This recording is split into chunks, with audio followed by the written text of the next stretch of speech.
ঝালিউড খানের নতুন সিনেমা মানেই ভক্তদের জন্য বাড়তি উন্মাদনা। জল্পনা ওঠে কে হচ্ছেন তার নতুন নায়িকা। সেই জল্পনার অবসান ঘটিয়ে প্রকাশ্যে এলো নতুন খবর। লিচুর বাগান পেরিয়ে ফের শাকিবের নায়িকা হচ্ছেন সাবিলা নূর। প্রকাশ্যে এলো তাদের রোমান্টিক রসায়ন।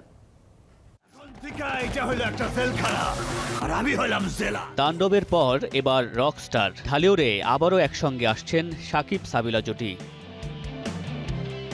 আসন্ন ঈদুল আজহায় মুক্তির অপেক্ষায় থাকা মিউজিক্যাল রোমান্টিক সিনেমা রকস্টারে এই জুটিকে দেখা যাবে একসঙ্গে।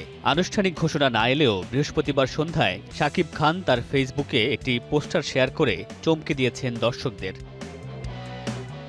প্রকাশিত পোস্টারে দেখা যায় সবুজে ঘেরা পরিবেশে রোমান্টিক আবহে হাজির হয়েছেন শাকিব খান ও সাবিলা নূর। শাকিবের কাঁধে মাথা রেখে চোখ বন্ধ করে আছেন সাবিলা। শাকিবও অনুভব করছেন সেই স্নিগ্ধ মুহূর্তটি। সামাজিক মাধ্যমে পোস্টারের ক্যাপশনে গানের লিরিক যুক্ত করেছেন শাকিব খান।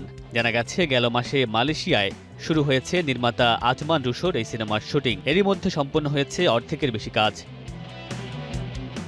সবকিছু ঠিক থাকলে আসন্ন ঈদুল আজহায় বাড়তি আনন্দ যোগ করতে যাচ্ছে শাকিব সাবিলার নতুন সিনেমা রকস্টার।